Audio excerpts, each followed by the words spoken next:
Hello, and welcome to No Rules to Live By, where Brianna and Alicia talk all things wellness and whatever we want. Today we're going to be talking today we're going to be talking about identities, the identities we've picked up throughout our lives, the ones we've discarded, and how they have driven us to be in this constant pursuit of our purpose and how that unravels and evolves. So, hi, Leash. How's it going? So good. Super excited to have this conversation, and I'm feeling really energized. We just had our own little dance party before we got started recording in the middle of the day, and just feeling really, really grateful. Sounds good. All right. So I think this episode was really inspired by, I feel like the beginning of the year, there's always a lot of talk around like, what are our resolutions? What are our goals? Who do we want to be? Um, like, who are we? And it's funny, I feel like a lot of people, if you were to ask them, like, who are you? Don't necessarily have a clear answer, like, which is wild, like a simple question of who are you? It's, I feel like the way we've been brought up is we're inclined to just say like our names, where we grew up, what kind of degrees we have, maybe like list a couple of hobbies. I'm like thinking about when I've had to like write bios for myself, like that's pretty much how they go. That also doesn't feel quite right. We kind of want to unpack that today a little bit and arrive at something that feels right because that doesn't. Yeah. Lately, when I've been meeting people, I've intentionally been asking them what excites them or what they're working on that they're excited about, something that they want to share with me. And I find that it's often, some people, it is their means of income, but oftentimes it's not. Or even if it is loosely associated, I asked this guy what what's exciting him right now, and he told me all about this song that he's working on. And later on I found out that he is a musician, but that's not the way that you pull more layers out of people. It just is really different.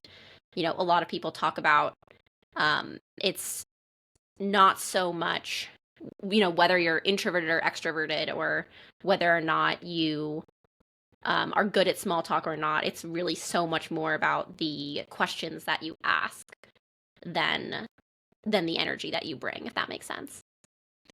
Yeah, 100%. I forget which podcast I was listening to the other day, but it was talking about just conversation and engaging with people and like communication and how we're so inclined to have like the first question we ask like right when we've got this like new person, new energy, charisma is hopefully like flowing, and then like the second question you ask them is like what do you do for a living? Mm-hmm. And especially like around the New York area, I feel like different when I lived on the West Coast, that was never like the first question, but I find it just so New York.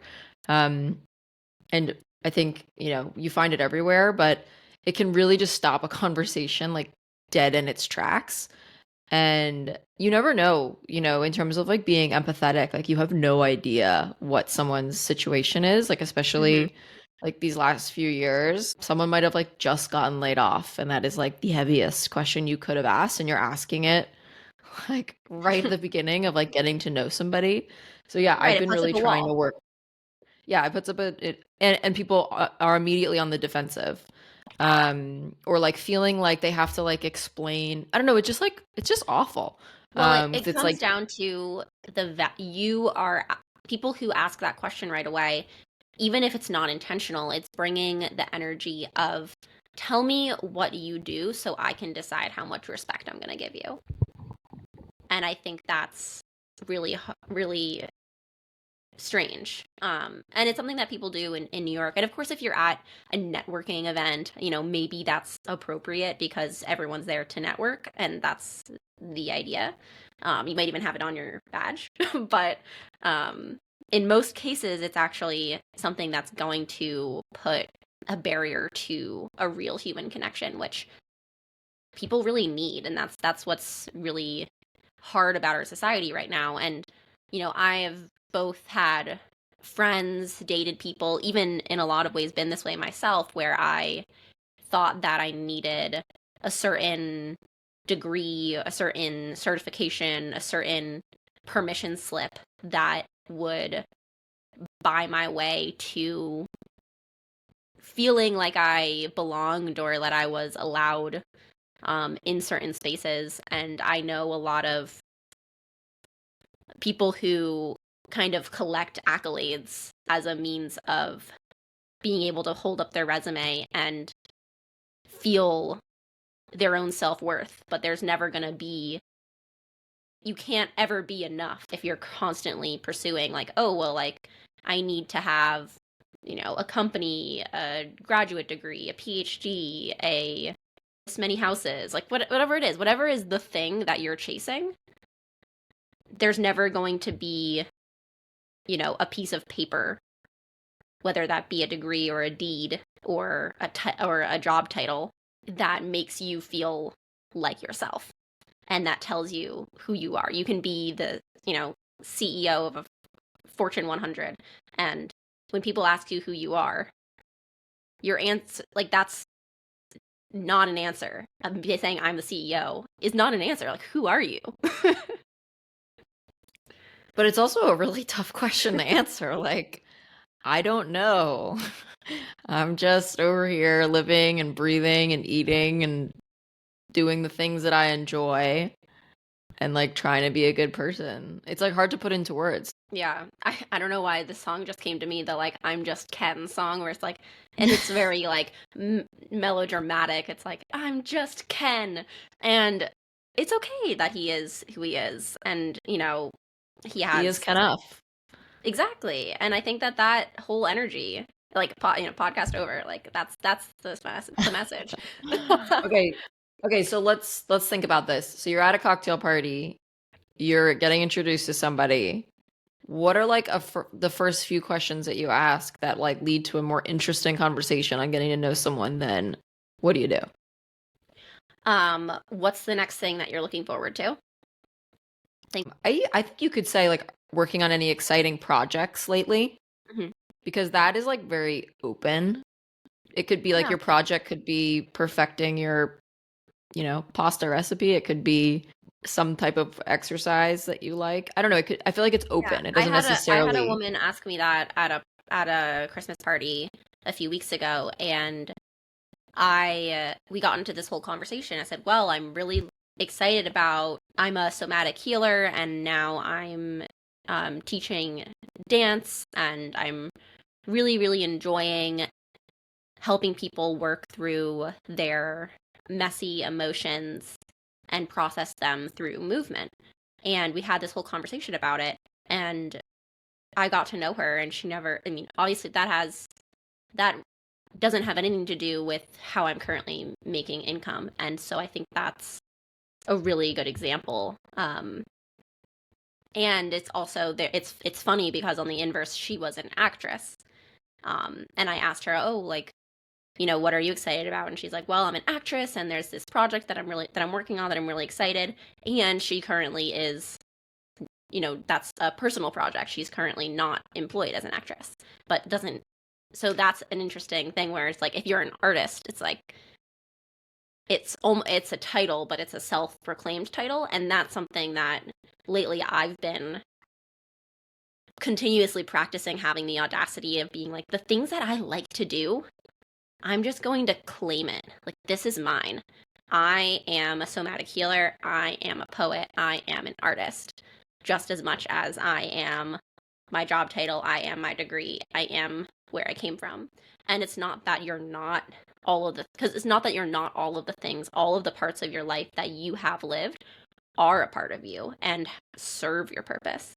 Um, but a good example of this is growing up, I spent 20 plus hours a week dancing, like 4 hours a day ish after school. And dance was so core to my identity. And then through college, I was dancing less and less. I didn't go to a college with a formal dance program. And, but dancer was still my identity that I clung to. But I still love to dance. And it's my background in dance has led me towards a part of my purpose, which is helping people feel embodied, and my own embodiment. And so it's not my identity anymore that like I am a dancer, but I am a dancer, and it's still there. Um, and so I think that's just like I was a fitness coach and I taught high intensity interval training classes, just like I was a bodybuilder, just like I was a sorority girl. These are all Yeah. identity. I was just thinking about that too, because I feel like, well, once again, they are like the activities you do. And I mean, it's true, like we touched on this in the last episode, like your habits or like the things you do, like they are you in essence. But you almost kind of like leave some behind and gain some on the way. Like I remember when I was a thespian Oh, yes.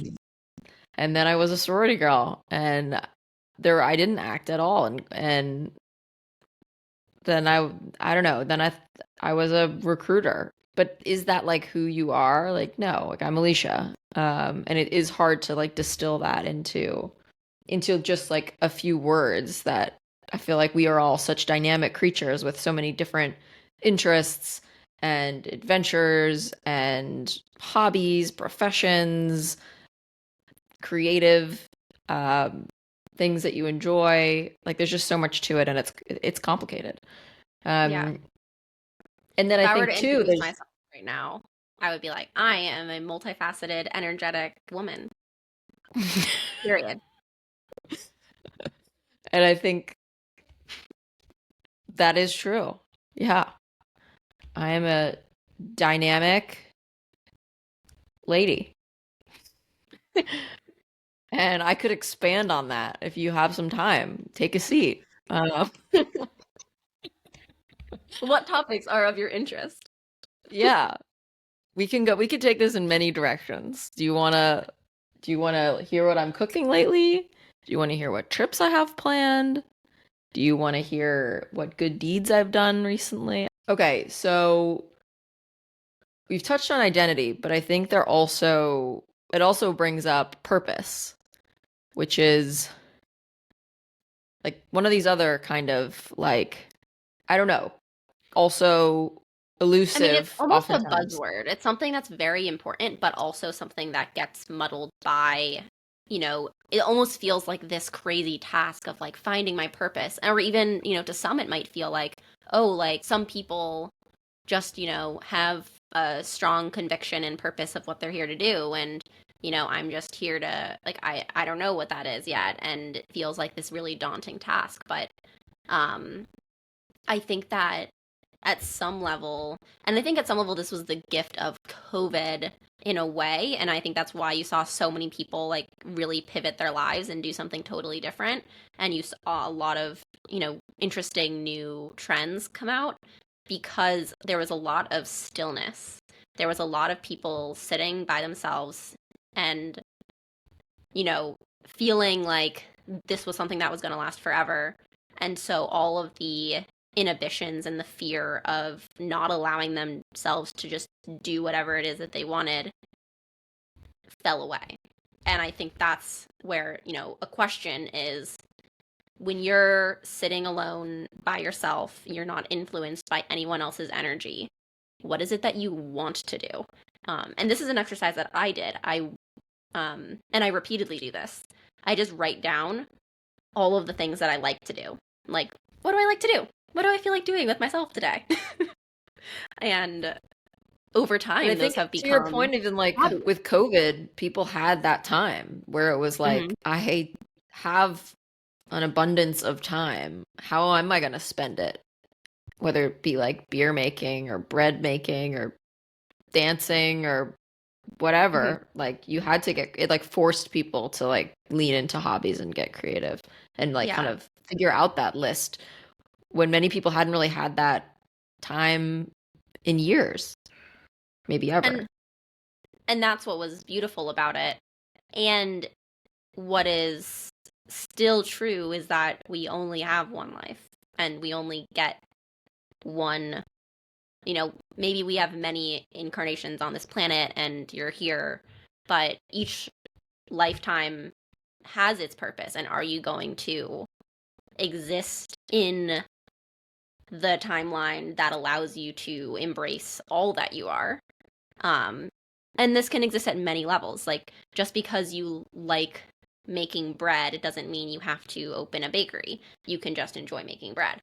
But those are all, if you have the dream, do it. I think when you're thinking about who you are, it doesn't have to be goal based necessarily, but setting goals allows you specific space and almost like an ability to embrace that um that calling. Yeah. I was watching the movie last night. It's an old movie called The Dead Poets Society. Have you seen that Mm, before? I love that movie. It's so good. I forgot how sad it was in the end, but so it's the scene where so Robin Williams is this teacher at this like all boys academy and he's new to the school and the first class he has, he invites all of the boys like into the hallway and he walks them up to this glass kind of like shelf that has photos of all of the classes that came before them in like the 1900s, and he's like, I want you guys to like look in their faces, look at what they're doing. Like they're just like you. They just existed like generations before you. And like I want you to like lean in and like listen to what they're saying. And so like they all like Mm. lean in and he's just like whispering, Carpe diem, Carpe diem, which is, seize the day. And it's just like this really beautiful point, and it's a really beautiful film if you haven't seen it, on just like make the most of the time you have. Why the hell not? Like, do the thing. Like, if behind closed doors, it's, you've got this hobby, like, do it, doesn't necessarily, your purpose and your day job can be two different things, but like, find a way Yeah. to tap into what brings you joy, and it could lead to something more, you never Yeah. know. There are two sides to this coin where it's, you have to do the work to find out for yourself who you are outside of your profession, and who you are is not separate from your purpose. So it's like the first step that we talked about is part and parcel with finding a way to describe yourself and who you are is also your purpose. And I love the story of you know, of the Carpe Diem, because I feel like it's been a really long time since I saw that movie, but it's, teaching a lot of creativity, the value of creative expression and authenticity, which is huge. Yeah, and at that time was like a very unusual way of teaching. It was so structured, and there wasn't, the creative thought was like not encouraged. So yeah, we've come a long way. But I do think too, like, I don't know, I think from a personal perspective, like purpose is, it's not like something that I don't clearly know. It's like it's an unfolding. Some Mm-hmm. people just know, like they're just born with this innate, this is what I'm supposed to be doing. I'm supposed to be a doctor. I'm supposed to, perform surgeries and cure cancer. And like, that's amazing. I think for some people, it's not so clear, and it can take time, and it's a process. Yeah. And I think about what you were just saying. I think back to being seniors in high school and how some people, I have some close friends of mine who knew exactly what they were going to be doing 10 years from then. Like, one of my best friends knew exactly what she wanted and So is now doing it. specifically. Like, so one of my best friends, it builds she designs naval aircraft carriers, like builds them. She is one of the smartest people I know, And she knew that she wanted to do that since she was a kid. And I thought she was kidding for the longest time, and she was not kidding. Because it was so specific. It was like, oh, haha, like what a specific thing to want to do. Yeah, it was so wild. And I was like, where did this like little 10-year-old girl being like, this is what I'm gonna do? You're like, where did you even like learn that that was a profession? Like, Yeah, well, I didn't and know that my profession even existed when I was in until after I graduated college. After my first job, I just liked the tech I worked in, and then I got a job, and then I looked at what other people were doing at the company, and I was like, oh, that. A lot of people yeah, don't know that most of these jobs exist, and or the fields oh, don't exist yet. yeah, I mean, also I think a really great gift that we were given is that our parents never gave us any pressure to choose a they didn't tell us that we had to choose any sort of useful major. And a lot of people go to trade schools where, you know, if they're going to work in marketing, they're going to get a communications major. And that wasn't an option where Alicia and I went to school. So I have a degree in anthropology, which I adore. And Alicia, you have a degree in philosophy and religion. Um, Yeah. so we love pontificating about Attempting human to culture. answer the So questions of life that have no answers, basically. yeah. Um, but people always say they're like, how do you use that in everyday life? Like the amount of people that have like laughed and I've like in Mm-hmm. interviews being like, why would you major in that?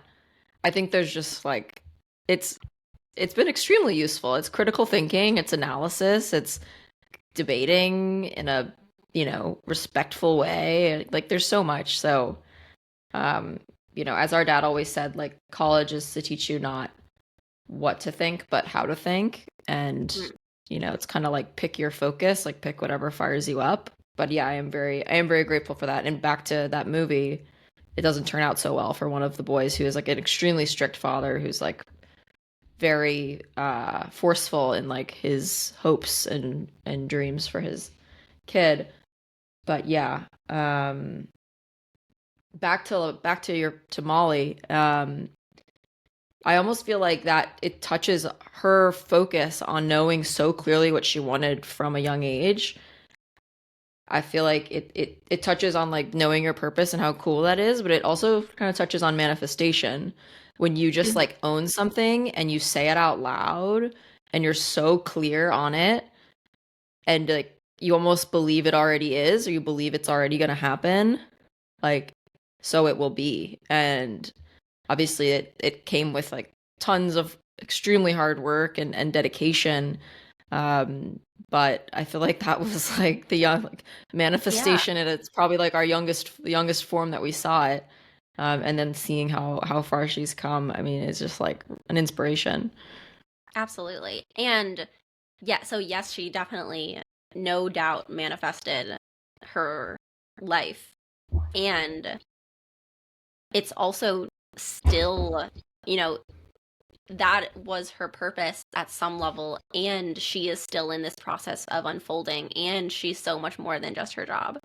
Like, she is such a dynamic person. She is like really fiery, has this like very blunt humor. She is just a force to be reckoned with. And that at its core is who she is, not the things that she outputs necessarily, but it also that is her what she creates. And I think that's and maybe that's a something to marinate on is what you make your purpose, is what you make your legacy, whether that be children or, you know, egg muffins.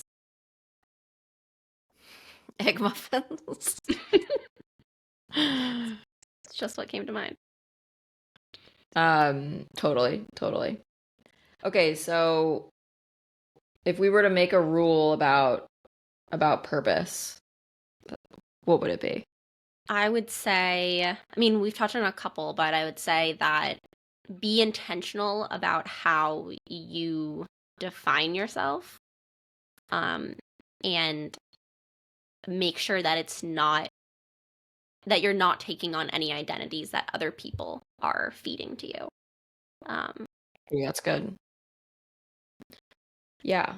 I think like also like do the work to discover. like what it may be. I think a lot of people can get stuck on like, oh, I don't know what my purpose is. Like I just need like, my day job and my paycheck and like I just like to like let it rip on the weekends. It's like, okay, well like figure it out. Like take some time, like do some soul searching. Like you're more than your, 9 to 5. Like what do you do like when you have a day to yourself and no one's around?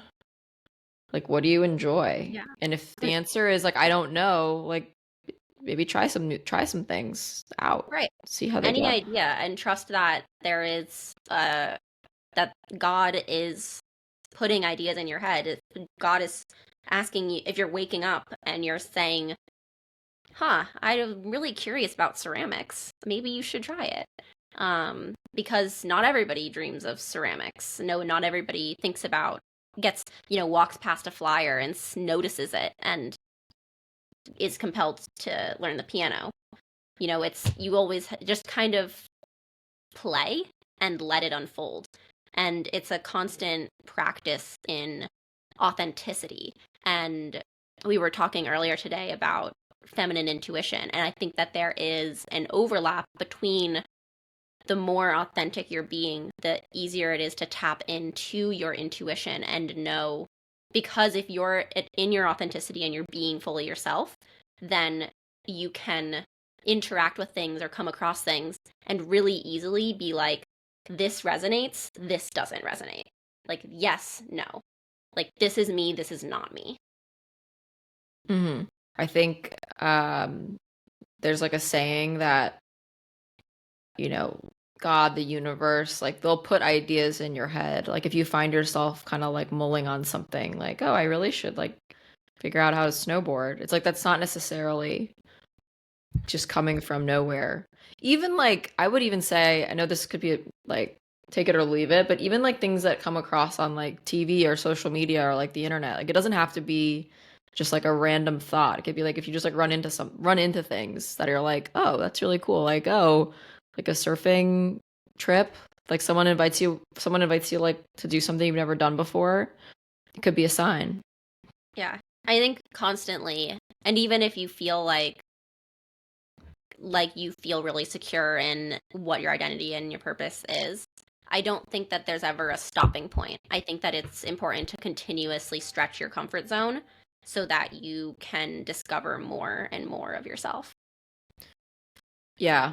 Um, I've been like really leaning into my cooking skills, which has been like a lifelong interest of mine and is definitely like when I'm mentioning like what do you do when you have a day to yourself and like no one's around, like I'm definitely cooking something.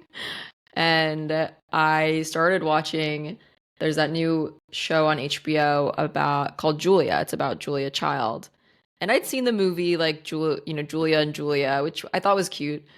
Um, but I thought this HBO show I much prefer. The casting is amazing. She's so charming, and it like sent me down this rabbit hole into like who was Julia Child. And then I watched the documentary. I've been like online, like doing a lot of research. I mean, the woman was a force. She was incredibly ahead of her time, did a ton for women during that time, like in the workplace. She was the Hot girl first, shit. yeah, she was the first of us in many ways. She was the first educational cooking show on television. She also like never left the like local station. She like got offers to go and do like the bigger networks, which she did like later in her career, but she stayed at her local station, um, and which was like a big deal for this basically like nonprofit radio station in her or TV station, sorry, in her hometown. And she just like had an incredible life. It's an incredible story. Definitely go check it out. But my copy of The Art of French Cooking arrived today, and I could not be more excited to like dive in and really master the art of French cooking as according to Julia Child. And it's like that kind of thing where it's like I don't know where it's going to take me. I don't know where cooking. It's definitely not my day job. And yeah, fingers crossed. Maybe we'll figure something out eventually. But I just know that it's That's like how it there, is. there are a few other things that make me as excited than something like that.